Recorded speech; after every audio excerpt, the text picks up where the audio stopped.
I am unwell. Hello everyone. Today we will be reviewing I Am Not Jessica Chen by Anne Liang. Wow. This is probably her saddest book yet. I spent the last third crying.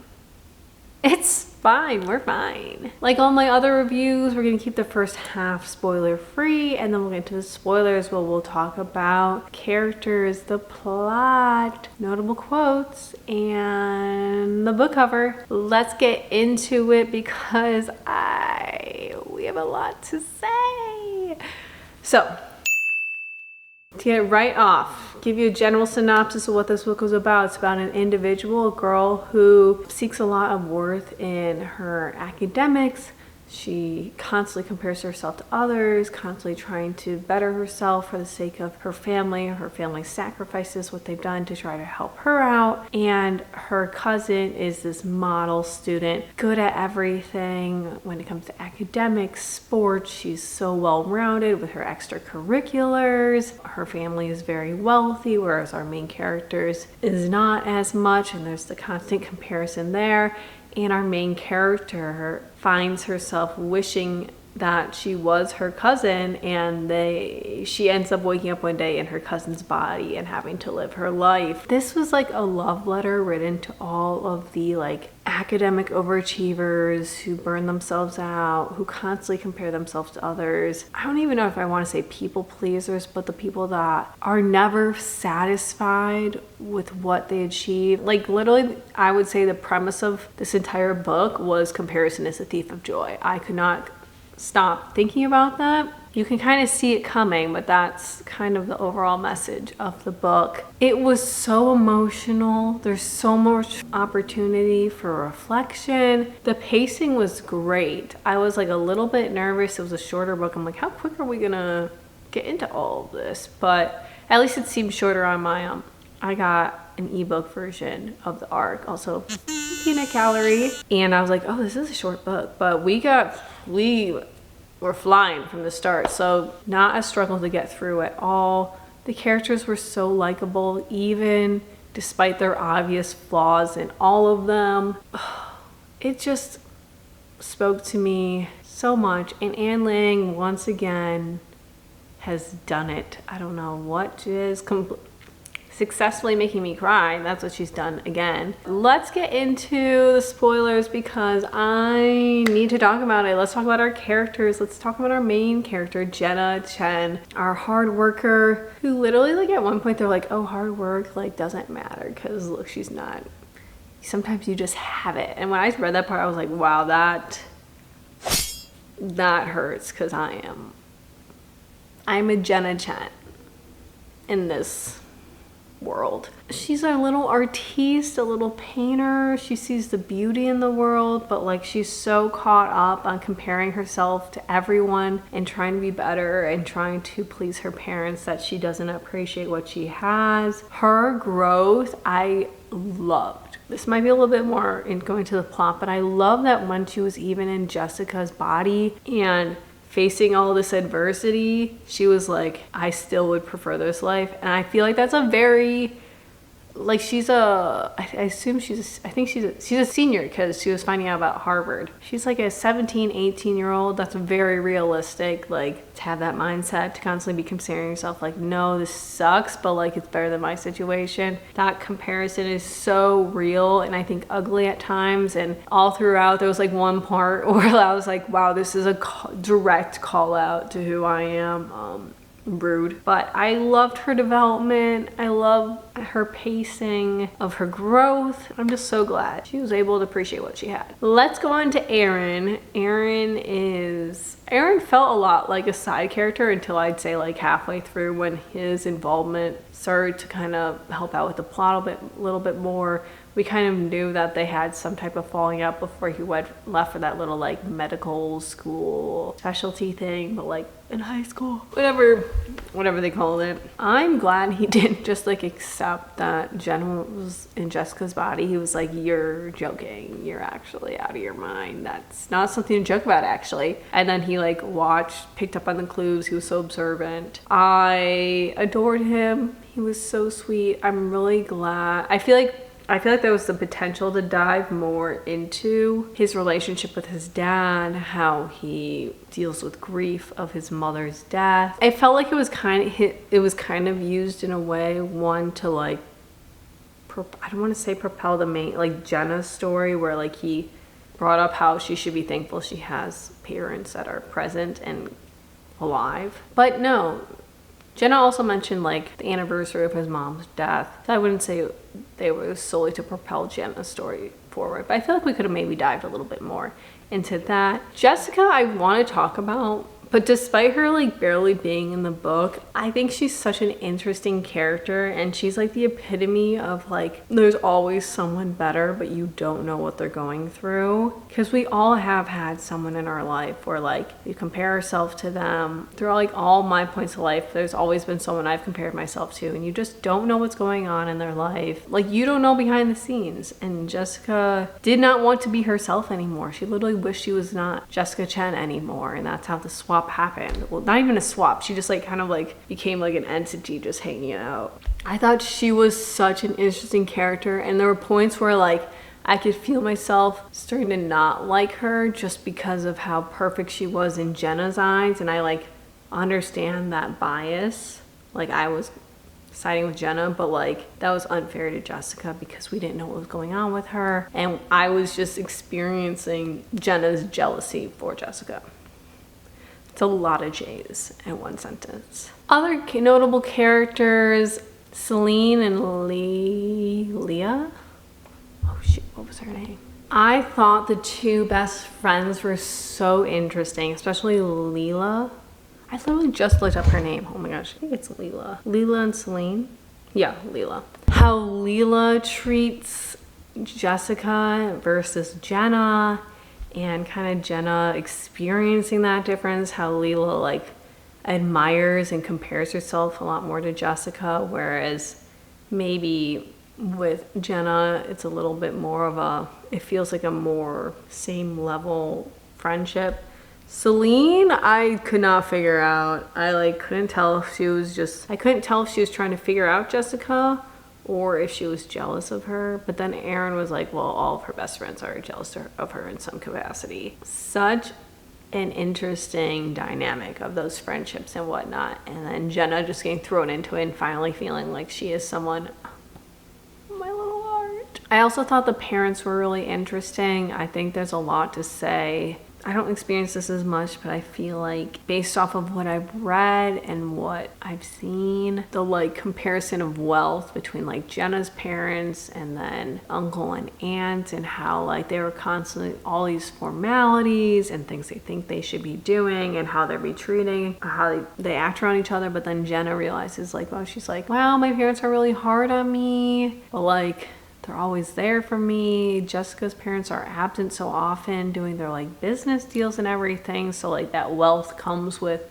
a price. I think they were really interesting characters, and I think no one was really inherently bad. I think that there's a lot of like societal expectations, and also they even talked about it with the school, Harwood School, was it Harwood? Maybe, where like everyone's constantly one up each other with their academic achievements and whatnot. It's very interesting. Let's talk about the plot. This plot was crazy. I already like summarized what happens, but the pacing I really enjoyed. There was enough like background for me to understand like, oh, this might be foreshadowing this, or like we're pointing back at this, but I appreciate that it's a little bit more fast paced, that we got right into it and kind of started connecting the dots with everything. I mentioned this before, but I really want to talk about like Jenna's growth was my favorite part. I like enjoyed the romance. I'm glad there wasn't really that much romance development when Jenna was in Jessica's body, because like I feel like there's that weird psychological component that Jenna was even recognizing, like he's seeing me as Jessica, not me as Jenna, and I want him to see me as like physically as Jenna. I like really appreciated like how it didn't all just work out, how Jenna wasn't like, oh, I wish to go back, but she like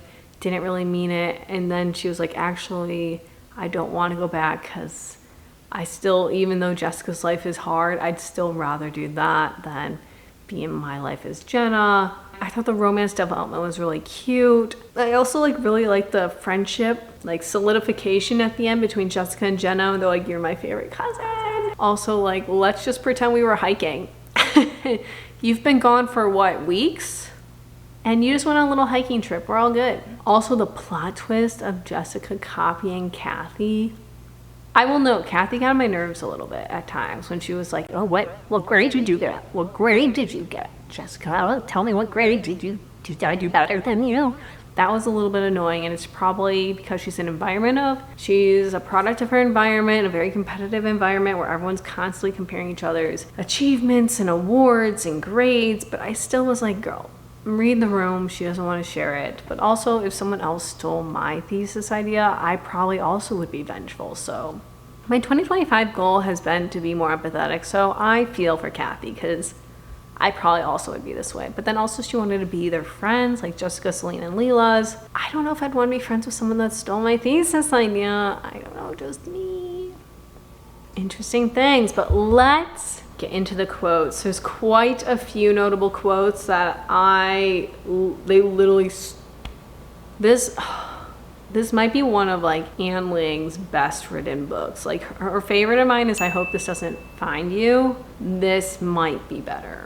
Let's start off with the first quote. It's our introduction of Jenna and how she sees Aaron. She says, "It doesn't matter that I blocked him, Aaron, on every single social media platform when he left for his fancy medical youth program in Paris on a full scholarship. That I tuned my parents out every time they brought up Mr. Kai's talented son. He might as well be engraved in my memory, etched into my mind, every part of me, I remember it all." And at this point I was like, ooh, what went down between them? I was hoping it was like something dramatic, and it was. Our next little quote, oh my gosh. So Jenna's an artiste. She enjoys painting and drawing, and every time Aaron goes somewhere, he brings her like a fancy pen because he's like, you know, you always want something. What do you want? And she's like, just bring me a pen so I can draw with it. He got her a pen from Paris. Here's the quote. "When he returned, he gave me one of the fanciest fountain pen." Oh wait, this is just the first time it happened. "When he returned, he gave me one of the fanciest fountain pens I'd ever seen. The kind a queen might use to sign her letters. From then on, every time he had to leave for a competition or debating camp or school excursion, he would come back with a new pen just for me." They're so cute. Okay, our next part. I like completely forgot about to talk about this in the plot. This was the final catalyst to why Jenna wished she was Jessica, because she didn't get into Harvard or any of the Ivies, whereas Jessica had gotten into all of them. And they're at the like dinner table, the aunt, uncle, Jessica, Aaron's there because Aaron's dad is best friends with Jenna's dad. Jenna's mom's there as well. They're all at the table and they're like, "Oh, Jenna, did you get your Harvard email yet? Did you get in? Let's check it." And Jenna's saying to Jessica, like, Jessica told everyone she got in. And Aaron goes, "It's hardly news at all," to Jessica getting into Harvard. "The three of us have been talking about this since we were kids. If you didn't at Jenna get into Harvard, that would be news." And I was like, read the room, Aaron. She's not looking enthusiastic. What do you think has happened? Read the room. Oh, this next one is tough to read. So they pay $40,000 a year to go to this school, a high school. I didn't even pay that much for college. I might have paid that much for college. I will note I was also an RA, so they paid for like a ton of my things there, so don't quote me on that. But Leela, Celine, and Jenna were hanging out. Jenna and Jessica's body. Jenna is in Jessica's body like 95% of this book. So just when I say Jenna, assume she's in Jessica's body unless I say otherwise. So they're talking about the scholarships that like you get that can go toward the $40,000 a year tuition. Leela goes, "As if most of us aren't on academic scholarships. Most of the smart ones," Celine corrects, then considers it for a beat, "but fair, the others don't count." I bite my tongue, Jenna. "I'm one of the others they're talking about. I sat for the scholarship test the same year Jessica did and failed it by 2.5 points. One stupid algebra question, the number 6 mistaken for a 0, a variable overlooked, and my life marred irrevocably because of it. My parents forced to take up extra shifts, work that much harder for years and years without complaint." Sometimes rich kids are out of touch. And Celine and Leela were. There were times though they would say these things and feel so comfortable. I'm like, what is Jessica saying? That's what I kind of want to know. Our next quote. So they're talking about how Jenna's presence and existence is kind of being erased. Like she's seeing it in the self-portrait she painted. She's starting to become more blurry, and like her mom's not remembering her, her teachers aren't remembering her, classmates aren't remembering her. And she's talking about herself. I haven't seen her since, to Aaron. Maybe she really is gone somewhere far away. And then she thinks this to herself. I hope so. I hope that broken, embarrassing version of me never resurfaces again. I hope she remains buried. I hope she's disappeared permanently. And what's crazy is like so many people have these thoughts about themselves. And Ann Liang has just found a way to make people feel so seen. And this is when the tears started. What page was it? Who even knows? It was early on. I'm like, oh, okay. Our next quote is just funny and relatable. They're like studying for a test and talking about grades. Agreed, Lila nods hard, her ponytail swishing. This test means nothing. Absolutely nothing, Celine echoes. A beat passes. Then we all put our heads down and continue studying. Relatable when you're like, nothing else matters. We live on a floating rock. Grades don't mean anything. Like once you get into the real world, grades don't matter. And then you're still forced to study. It's fine. Ooh, Aaron knows Jenna's mannerisms really well, so he's starting to pick up on like, why is Jessica acting this way? This next one was one of the most blatant ones, where when Jenna's stressed, she like shakes a pen between two fingers, and he's like, are you stressed? She's like, only a little bit. And he goes, Jenna would always do that when she was stressed. And he's like, the thing with the pen. And she's like, oh, I must have picked it up from her. And I'm like, Aaron, be more observant. This next part is crazy. So like obviously Jenna can't go to her own classes. She has to go to Jessica's classes. And this is actually my worst nightmare, is she, instead of going to her art classes where there's the familiar smells of paints and charcoal and dried flowers, sounds lovely to me, she has to focus on how to capture the shape of water, color of light, and she's dropped into an accelerated physics class. That's actually my worst nightmare. Like, I think that's actually the worst part of all of this, because going from a fun, like, creative art class to physics, no thank you. This next part I feel like was really just foreshadowing how Jessica has been feeling, and how like she almost has, like Jenna feels like she has to put on this Jessica facade, and I feel like Jessica also has to put on a facade. This next part, Jenna's just thinking, I can't allow for any cracks in my performance. I have to prove to myself that I can be Jessica, that perfection isn't so far out of reach for me, I can't even emulate it properly. And I was like, ooh, that's how Jessica's feeling. Ah, Jenna. This next part is creepy. This boy goes to Jessica's house when she's alone, her parents are gone, and gives her these flowers. He's like, I'm glad you like them. I wasn't sure what your favorite flower was, but I saw them last time I was here when you already had magnolias in your driveway. I mean, not that I was like actively taking note of it in a creepy way or anything, okay? I'm gonna go now. Enjoy your meal. If I were Jessica, I would be scared. I'd be like, can we have higher security? There are strange boys walking up to our house when I'm alone, and there could be weaponry in the flowers. This is the part that was a direct call out. When I read this, I was like,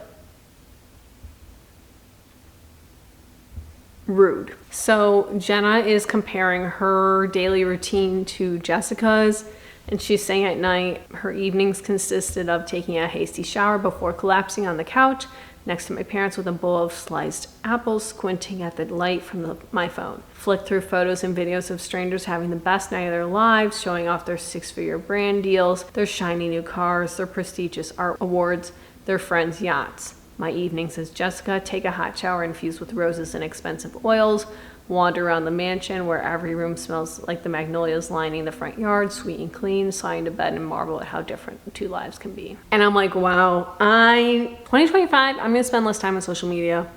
We're clocking it now.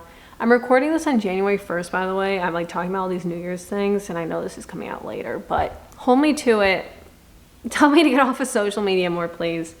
Because I'm like, wow, it's like a Olivia Rodrigo song, Jealousy, Jealousy, where you just compare yourself constantly to people that don't know you. And especially here on the screen. Social media has done some good things, but it's also done some very bad things, like our poor attention spans and us constantly comparing ourselves to others. So with that, we'll move on. Oh, at this point, I was like, how can you not tell it's Jenna? So Jenna's like dropped a bunch of books and he's like, do you need help? She goes, no, using her chin to stabilize the wobbling pile of books. I'm fine, really, thanks. Kai Anran. And she goes, it's not until I brush past him that I remember I'm the only one who ever calls him by his Chinese name. And I'm like, if that is not more of a blatant clue, I don't know what to tell Aaron. It's literally in his face. That's Jenna. Okay, next one. Oh, this is just what I'm gonna include the quote. This is just when I was talking about like Kathy. I'm like, Kathy, I'm trying to be empathetic with her. This girl stole her thesis. I'd be pissed too. Also, if you're like constantly number 2, I'd be upset too. They could have had an enemies to lovers set up, but here we are. But she's like waiting for Jenna to tell her the score so that she can compare. I'm like, girlie, stop it. Relax. Our next quote. Oh, this is so bad. So Leela's having a breakdown because she doesn't think she did as well on the history exam, I think. Maybe. And Kathy comes out here once again ruining the mood, but also like she's upset because this girl stole her thesis. I'm feeling for her. I'm trying to feel for her. And she's like, what are you guys doing out here? Oh, didn't get the score you wanted on the test? And neither Jenna nor Leela responds. It's okay if Jessica beat you, Kathy said, and Leela's smile dropped. She's like, we should all be used to it by now. Jessica's like on her own level. She's basically a god, and gods don't have any competition except themselves. It's useless to get upset over it. My best tip, just accept that she's better than everyone and move on with your life.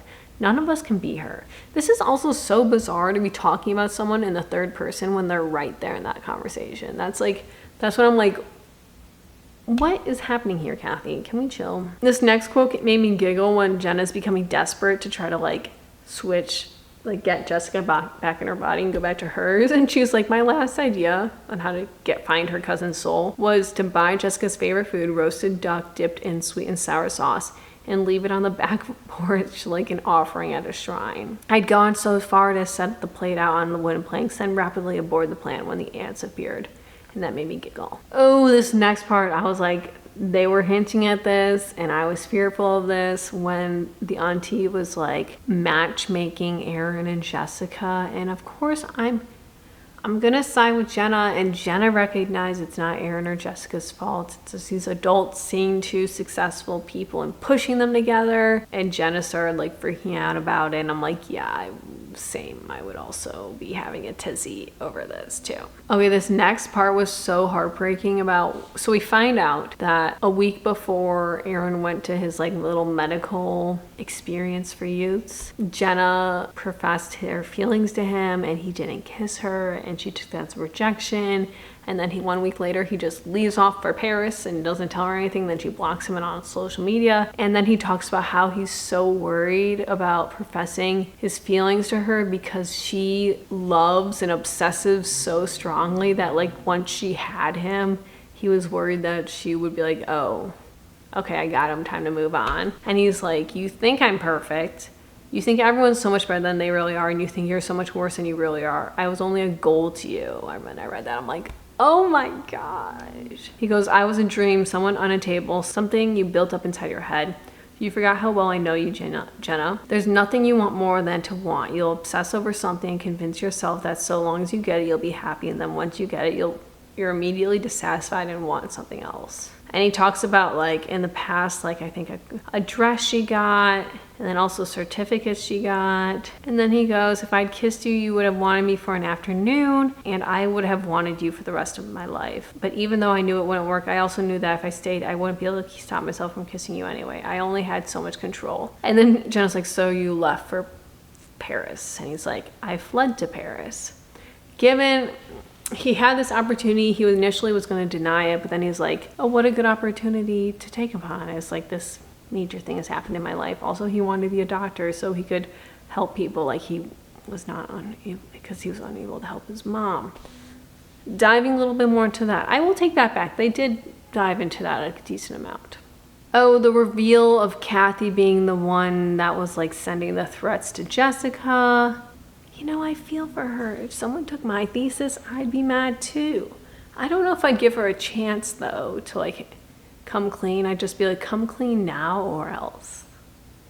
Oh, this is so sad. Oh my gosh, I cried again when I read this part. So Kathy's having a breakdown and Jenna's comforting her as Jessica. And she's like, because Kathy got waitlisted, but when she was publicly, everyone was like, oh, did you get in? She said yes, because like Jenna, Jenna was in a much smaller setting, but in front of all the like peers, I'd be like, oh my gosh. Jenna goes, even if you didn't get into Harvard, I tell her as gently as I would speak to a younger version of myself.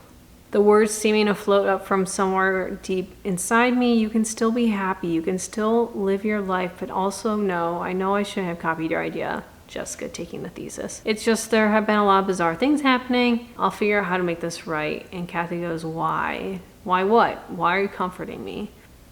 And then she goes, because if we don't try to understand each other, then who will? I'm not well. Oh my gosh, this is actually so rude that AM Liang would write this. Oh, and this next part was when I was like, okay, I'm really falling apart over here. And Erin's getting mad at Jenna. She's like, you're also perfect like Jessica. You don't get it. Like, you're always gonna succeed. And he's like, yeah, I'd still be top of the class. I like don't have to try that hard to study. But I would trade all of that to have what you have. And Jenna goes, what do I have? And he goes, oh, I'm not entirely sure. What, maybe a family, maybe a mother who's alive, a father who actually cares.